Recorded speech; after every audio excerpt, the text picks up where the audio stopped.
Hello friends, welcome back to my channel test of Bengal চ্যানেলে আপনাদের অনেক অনেক স্বাগত। তো বন্ধুরা, আমি আবারও আপনাদের কাছে চলে এলাম নতুন একটি রেসিপি নিয়ে। তো বন্ধুরা, আজকের রেসিপিটি খুবই স্পেশাল হতে চলেছে। তো বন্ধুরা, অনেক সময় বাড়িতে সবজিপাতি মাছ মাংস না থাকলে আমরা বুঝে পাই না যে কি রান্না করা যায়। তো এই রেসিপিটি আপনারা খুবই চটজলদি তৈরি করে নিতে পারেন বাড়িতে থাকা সামান্য কিছু উপকরণ দিয়ে, এবং এই রেসিপিটি খুবই হেলদি এবং টেস্টি হয়। বাচ্চারাও কিন্তু চেটেপুটে খেয়ে নেবে। এইভাবে করে আপনারা বাচ্চাদের টিফিনও দিয়ে দিতে পারেন, বাচ্চারা খুশি হয়ে খেয়ে নেবে। তো দেখুন, এই রেসিপির জন্য প্রথমে আমি কিছুটা পরিমাণে আটা নিয়ে নিলাম। তো আটাটাকে এরপর আমি রুটির মতো করে ডো করে নিচ্ছি। তো আটাটাকে একটু শক্ত করেই ডো বানিয়ে নিতে হবে।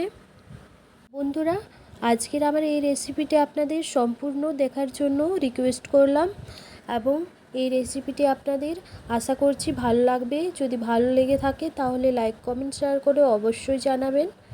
আর আমার চ্যানেলে যদি কেউ নতুন হয়ে থাকেন অবশ্যই করে চ্যানেলটিকে সাবস্ক্রাইব করে পাশে থাকবেন।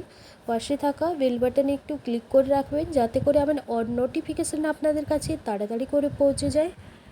এরপর কিন্তু আমি গ্যাসটা অন করে গ্যাসের মধ্যে একটি কড়াই চাপিয়ে কড়াইয়ের মধ্যে দিয়ে দিলাম কিছুটা পরিমাণে জল।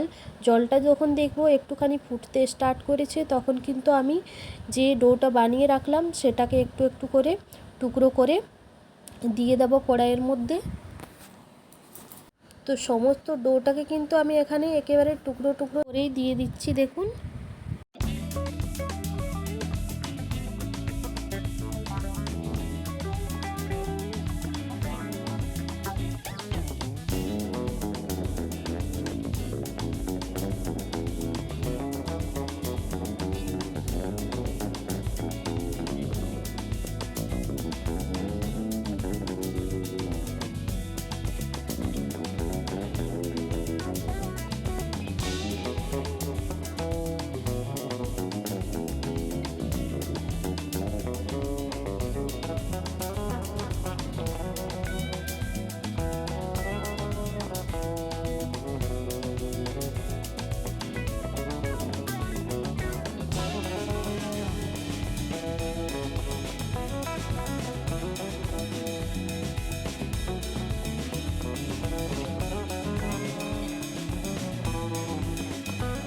এরপর কিন্তু আমি একটু নাড়িয়ে নিলাম যাতে করে তলায় লেগে না যায়। এরপর আমি একটি ছোট সাইজের পেঁয়াজ নিয়ে নিয়েছি। পেঁয়াজটাকে একেবারে কুচি করে কেটে নেব, সঙ্গে করে একটু আদাকেও কুচি করে নেব, আর নেব একটি পাকা টমেটো কুচি করে।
এরপর কিন্তু নিয়ে নিলাম দুটো কাঁচা লঙ্কাকে কুচি করে।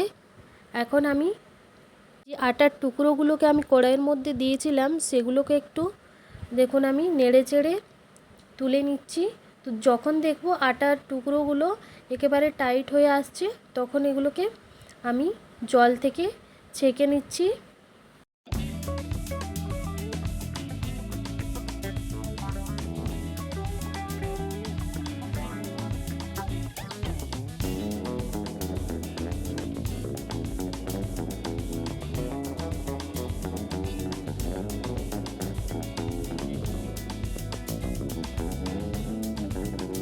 এরপর কিন্তু আমি আবারও গ্যাসের মধ্যে একটি কড়াই চাপিয়ে দিলাম। প্রতিদিনের মতো কড়াইটা গরম হয়ে যাওয়ার পর আমি দিয়ে দিলাম সামান্য একটুখানি সরষের তেল। তেলটা আপনারা আপনাদের প্রয়োজন অনুসারে দিয়ে দেবেন। তেলটা পুরোপুরিভাবে গরম হয়ে যাওয়ার পর আমি এর মধ্যে দিয়ে দেব যে পেঁয়াজগুলোকে কুচি করে রাখলাম সেগুলো, আর আদা কুচি আর লঙ্কা কুচোগুলোকে একসঙ্গে দিয়ে ভেজে নেব।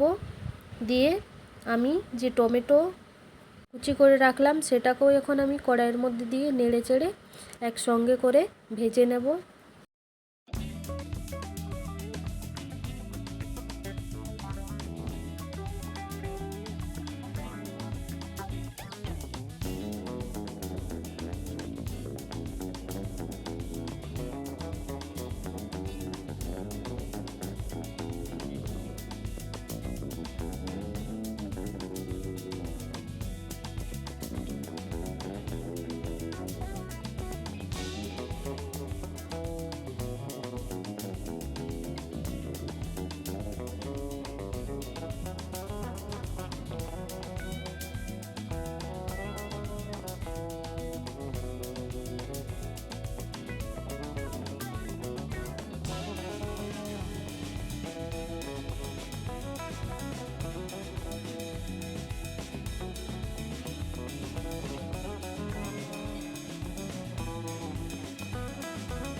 তো টমেটো পেঁয়াজটা আমার বেশ ভালোভাবে ভাজা হয়ে গিয়েছে বন্ধুরা। এখন আমি যে আটার টুকরোগুলোকে সেদ্ধ করে রাখলাম সেটাকে কড়াইয়ের মধ্যে দিয়ে নেড়ে চেড়ে মিক্স করে নিচ্ছি। আর উপর থেকে দিয়ে দেবো এরপর গুঁড়ো মশলা। আর আমি গুঁড়ো মশলা বলতে আমি একটি ভাজা মশলা তৈরি করেছিলাম সেটাকে কড়াইয়ের মধ্যে দিয়ে দিলাম। আর দিয়ে দেব কিছুটা পরিমাণে চাট মশলা। আর যেহেতু আমি আটার টুকরোগুলোকে বয়েল করার সময়ই লবণটা দিয়ে দিয়েছিলাম, তাই আলাদা করে আর আমি লবণ এখন আর অ্যাড করব না। সামান্য একটুখানি পেঁয়াজগুলো ভাজার সময় যা লবণ ব্যবহার করেছি। এখন কিন্তু মশলাটার সঙ্গে ভালোভাবে মিক্স করে নিচ্ছি।